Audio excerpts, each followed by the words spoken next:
D'abord, je vous le confirme, aujourd'hui, au sein du régime algérien, la chute brutale, inattendue de Damas, du régime de Bachar al-Assad le 7 et 8 décembre dernier, a suscité une angoisse terrible. Le régime algérien a été déstabilisé parce qu'il ne s'attendait pas à ce que la Syrie s'effondre. Celles et ceux qui n'ont pas compris que l'Algérie est la prochaine cible après la Syrie, ou ils sont naïfs, ou ils sont complices, ou ils sont incultes, ou ils sont inconscients. L'Algérie de 2020-2024 a provoqué ou s'est construite sur l'hostilité vis-à-vis de beaucoup de pays. Contre le Maroc, s'est opposé à tous les pays arabes qui ont normalisé avec les relations avec Israël, à s'en prendre à tous les pays qui ont choisi de construire une alliance forte avec le Maroc. Du coup, les autorités de certains pays africains nous sont hostiles. دخلنا في لعبه سياسيه كبيره علينا، تضارب مع المغرب، تضارب مع الاسبان، تضارب مع الامارات لي زيميرا، تضارب دي بروبليم avec nos pays voisins avec le Mali les pays du Sahel، بقات l'Iran de son côté ملهيه والالجيري de son côté منها. L'équation elle est claire، اللي ما واش فاهمها c'est qu'il est inconscient. Alors bonjour mes amis, bonjour tout le monde, j'espère que vous allez bien, j'espère que tout se passe bien chez vous. Alors dans l'esprit de l'analyse des récents événements en Syrie et de la chute du régime syrien de Bachar al-Assad et les relations de ces événements avec le Maroc, l'Algérie, notre région du monde, de l'Afrique du Nord et du Maghreb. Donc voilà, je vous propose de regarder cette vidéo, puis on se retrouve à la fin pour discuter. D'abord, je vous le confirme, aujourd'hui au sein du régime algérien, la chute brutale, inattendue de Damas, du régime de Bachar al-Assad le 7 et 8 décembre dernier, a suscité une angoisse terrible. Le régime algérien a été déstabilisé parce qu'il ne s'attendait pas à ce que la Syrie s'effondre comme un château de sable. Pour le régime algérien, le régime syrien était la Syrie.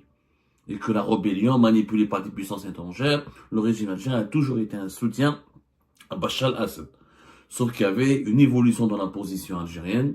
Je vais vous expliquer c'était quoi la différence entre le bouteflikisme, l'Algérie de Bouteflika et l'Algérie d'aujourd'hui. C'est que l'Algérie de Bouteflika n'était pas contre la Syrie. Elle essayait de trouver des solutions pour la Syrie, tout en préservant ses rapports avec le régime syrien.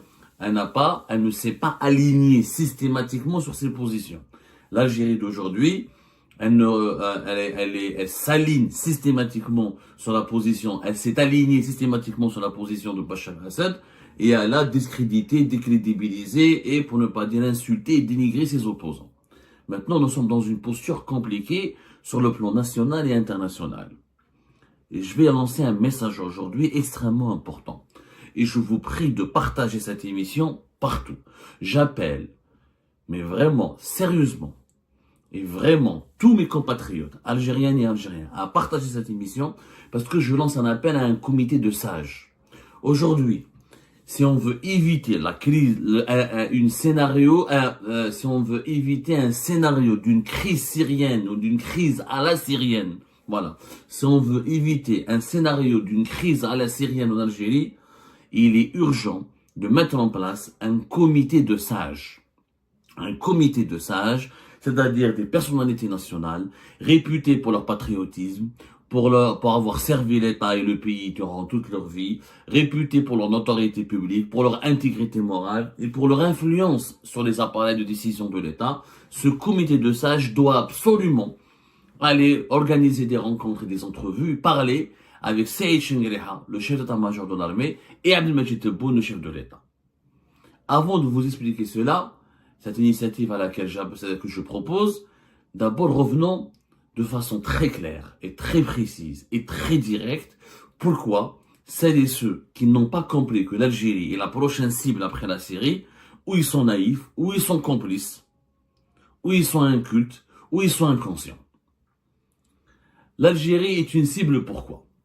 D'abord sur le plan géopolitique, c'est le dernier grand pays dans la région qui n'a pas été secoué par des mouvements de changement violents. La Libye, la Syrie, le Yémen, le Soudan, l'Égypte, la Tunisie, tous ces pays-là qui étaient stratégiques et importants ont connu des crises très violentes qui ont abouti à des nouveaux régimes ou là qui ont abouti à des situations de guerre civile et d'instabilité comme c'est le cas du Yémen ou de la Libye, ou tout simplement à une division totale du pays, à la disparition du pays tel qu'il a existé juste après les indépendances, comme le Soudan qui a été divisé. L'Algérie est une cible pour une raison d'abord économique et géopolitique. C'est que nous avons beaucoup de richesses, nous sommes un immense territoire, nous avons une position géographique extrêmement importante. Extrêmement importante. Les lobbies qui utilisent les problèmes politiques de la région, les problèmes politiques internes, pour imposer leur feuille de route et leur agenda, et pour redessiner la carte des rapports de force dans la région, la configuration politique dans la région, ont tout intérêt à ce que l'Algérie ne reste pas unie, ne reste pas stable, ne reste pas solide. Ça, c'est pas du complotisme. Ça, c'est de la réalité géopolitique. Aujourd'hui, nous sommes face à un nouveau colonialisme. C'est pas du complotisme. Aujourd'hui, on a un chauffe-eau, des puissances régionales comme la Turquie, comme les monarchies du Golfe, à savoir le Qatar, l'Arabie Saoudite et les Émirats, comme la Russie de Poutine, comme les États-Unis d'Amérique, comme l'Union européenne plus ou moins, parce que l'Europe elle est beaucoup plus préoccupée par sa propre sécurité, par sa propre survie, que par un projet expansionniste. Les puissances expansionnistes aujourd'hui sont au moins les États-Unis d'Amérique, la Chine, la Russie, la Turquie, les monarchies du Golfe. Il y a 5 pôles. Où je mets une puissance expansionniste. C'est des puissances qui veulent vassaliser les autres pays ou avoir de l'influence sur les élites et les sociétés civiles des autres pays, de sorte à ce que les autres pays s'alignent sur leur agenda politique et sur leurs intérêts économiques.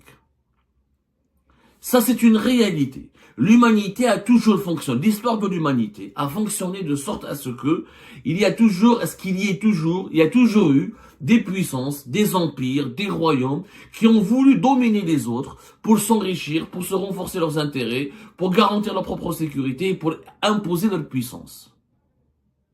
Ça a toujours, il y a eu l'empire romain, il y a eu l'empire perse, il y a eu l'empire mongol, il y a eu l'empire, il y a eu les différentes dynasties des royaumes musulmans, il y a eu ensuite la Grande-Bretagne, il y a eu aussi la France de Napoléon, il y a eu l'Allemagne du Bismarck, il y a eu les États-Unis d'Amérique, de la Première et de la Deuxième Guerre mondiale et de la guerre froide, il y a eu l'Union soviétique.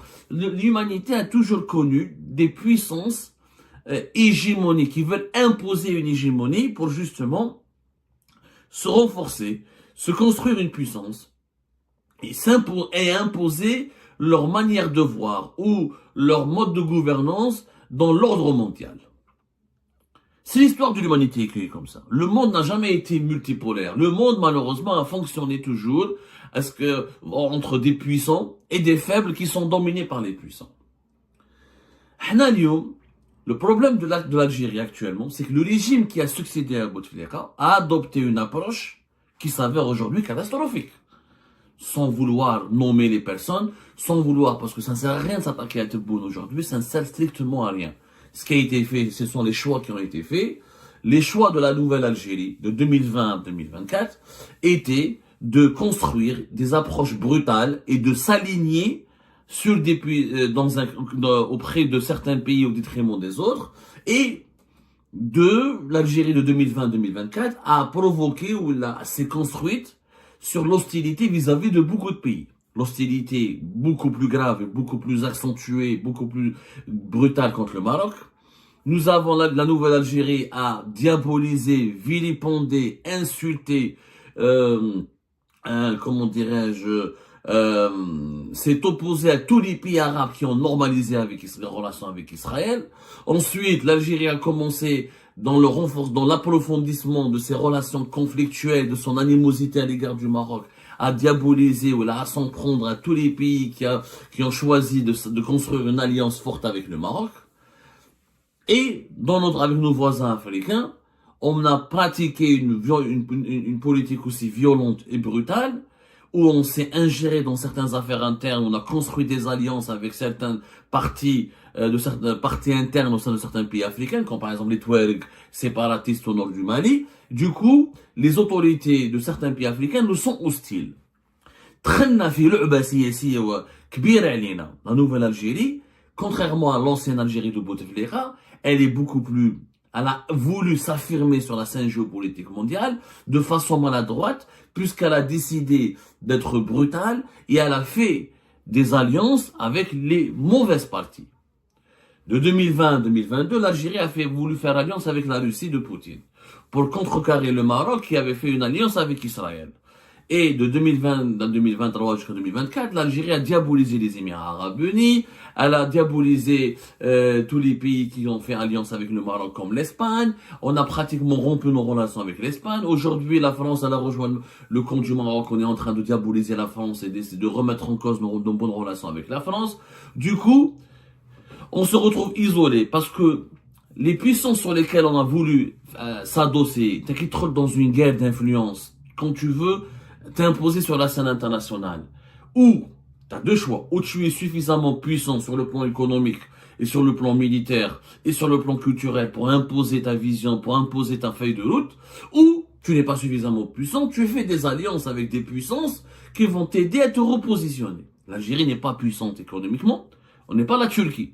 On ne fait pas partie des 25 pays les plus riches du monde, on n'a pas un PIB extrêmement important, on n'a pas une industrie importante comme l'industrie turque, et on n'a pas un soft power culturel important comme le soft power turc. La Turquie s'est imposée comme une puissance, c'est pour ça qu'elle est devenue une puissance qui veut dominer sa région ou la dominer une partie du monde.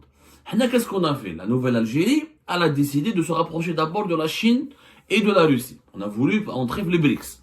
Ça n'a pas réussi parce que les pays du BRICS n'ont pas vu d'intérêt à ce que l'Algérie entre ou la rejoigne. Pourquoi? Parce que les pays des BRICS ont choisi ensuite nos adversaires, qui sont les Émirats Arabes Unis, l'axe. C'est l'axe des pays qui ont normalisé leurs relations avec Israël. Les nouveaux pays, depuis 2023, les pays qui ont intégré les nouveaux pays membres des BRICS, c'est l'Égypte, c'est les Émirats Arabes Unis, c'est l'Éthiopie, c'est l'Arabie Saoudite, c'est ou des pays qui ont normalisé leurs relations avec Israël, ou des pays qui en sont intéressés par une normalisation avec Israël. C'est pas le cas de l'Algérie. Donc les pays sur lesquels on s'est appuyé de 2020 à 2022 nous ont tourné le dos. Pourquoi? Parce qu'on a fait beaucoup d'agitation. La nouvelle Algérie, elle était dans une agitation permanente. تدار مع le Maroc, تدار مع l'Espagne, تدار مع les Émirats, تدار des problèmes avec nos pays voisins, avec le Mali et les pays du Sahel, des relations en Libye, on est hostilité permanente et grave avec Hamar Haftar qui quand même dirige la moitié de la Libye, des relations, beaucoup d'incompréhension avec l'Égypte de Sisi. Du coup, on a été perçu comme un élément instable, comme un facteur de déstabilisation. Donc la Chine et la Russie n'ont pas soutenu la nouvelle Algérie. Et la Russie est beaucoup plus proche des Émirats Arabes Unis ou des pays qui ont normalisé leurs relations avec Israël qu'avec l'Algérie qui a voulu créer un front, celui du refus. Le choix qui a été fait par la nouvelle Algérie, s'approcher de l'Iran, appuyer la résistance palestinienne, essayer de œuvrer et de lutter contre le lobbying israélien au sein de l'Union africaine et contre tout rapprochement des pays africains avec Israël et contre la percée des Israéliens dans le continent africain. Ou là dans la région du monde, dans la région de l'Afrique du Nord. C'est un échec puisque les grandes puissances ne nous ont pas suivis. Et qu'on a été isolés et que mis à part des rapports cordiaux avec les États-Unis d'Amérique pour une médiation dans le conflit algéro-marocain, on a été soutenus par aucune puissance. Et nous ne sommes pas devenus une puissance parce qu'on a ni l'industrie. Pour être une puissance, il faut avoir de l'industrie, de l'économie et une culture rayonnante. On n'a pas encore tout ça. Où je sais là?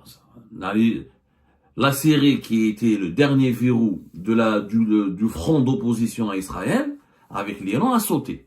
Peut-être l'Iran de son côté, ou l'Algérie de son côté maintenant. L'équation, elle est claire. C'est qu'il est inconscient. L'Iran, elle a voulu affronter Israël et ses alliés, elle a échoué. Hezbollah, il est décapité. Le régime syrien Bachar al-Assad il est décapité. Les Houthis au Yémen ils font de l'agitation parce qu'au Yémen ils n'ont pas, mis à part bloquer quelques bateaux qui passent par la mer Rouge, etc. Ils n'ont pas eu d'impact majeur. Et donc l'Iran, elle a eu beaucoup de frappes militaires sur son sol, elle a perdu beaucoup d'hommes, elle a perdu beaucoup de sa force de frappe au niveau de ses factions et elle a perdu énormément de ses alliés.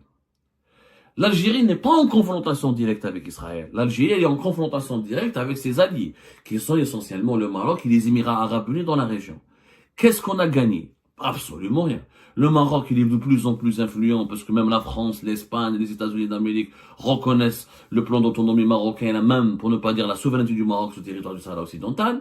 Les relations économiques sont de plus en plus importantes entre le Maroc et les grandes puissances régionales et mondiales. Et donc, nous n'avons récolté absolument rien du tout. Donc, traîna dans un jeu de rivalité, qui positionne aujourd'hui l'Algérie comme étant un adversaire de l'axe des pays qui ont normalisé, des alliés d'Israël et des pays qui ont normalisé avec Israël et qui veulent d'une alliance avec Israël pour un nouvel ordre régional. Et nous sommes aujourd'hui pratiquement abandonnés puisque ni la Russie ni la Chine nous s'intéressent à nous, puisque la Chine et la Russie depuis 2023, je le rappelle encore une fois, ont préféré se rapprocher davantage des Émirats, du Maroc et de l'Égypte, de l'Arabie Saoudite que de miser sur l'Algérie. Donc, sur le plan purement géopolitique, on est une cible. Sur le plan interne, on est une cible pourquoi? Parce qu'il y a beaucoup de dysfonctionnements. L'Algérie a beaucoup de dysfonctionnements en interne. Trop de dictature, pas une opposition totalement réprimée, pas de voix discordantes, pas de liberté de la presse, pas une société civile qui respire, pas une classe d'entrepreneurs qui produit ou là qui apporte de la richesse ou là qui apporte de la valeur ajoutée. Donc nous avons un pouvoir qui monopolise toutes les centres de décision et qui est lui-même isolé après l'isolement à l'international, il est isolé à l'intérieur puisque il n'y a pas d'interlocuteur, il ne reconnaît aucun interlocuteur, il ne veut pas dialoguer. Les élections présidentielles, on a ramené 2 candidats fantoches qui n'ont aucune crédibilité, aucune popularité, qui ont récolté que quelques milliers de votes, pas plus. Et donc, nous sommes dans une situation de monopole total du pouvoir politique et des institutions du pays. Il y a un pouvoir qui monopolise tout, qui dialogue avec personne, qui ne consulte personne, qui n'associe personne à la prise de décision. C'est un pouvoir qui fait cavalier seul et c'est un pouvoir qui est isolé. Parce que la puissance, quand elle n'est pas accompagnée par un bilan, par une forte croissance économique, par un rayonnement économique, par un rayonnement culturel, par un développement industriel du pays, par un épanouissement de la population, et ben c'est un pouvoir cette puissance, elle devient nocive, elle devient un fardeau, elle ne devient pas un avantage, parce que elle fait de ce régime un régime qui est problématique, qui déstabilise, qui est dangereux, qui n'est pas légitime, qui n'est pas populaire. Parce que si le régime actuel était populaire, on n'aurait pas assisté à tout ce que nous avons vécu pendant les élections présidentielles du 7 septembre. Là, un taux d'abstention record, et une très faible participation, boycott des partis politiques les plus importants, des personnalités politiques les plus importantes. Donc, nous avons une crise interne.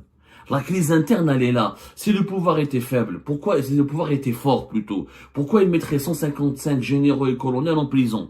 Pourquoi il mettrait 3 anciens premiers ministres et une dizaine de ministres en prison? La lutte contre la corruption a été utilisée pour faire une purge, pour affaiblir toutes les composantes politiques ou tous les clans éventuels qui pourraient probablement, tous les clans politiques qui pourraient éventuellement faire de la concurrence au clan actuellement au pouvoir et qui monopolisent le pouvoir.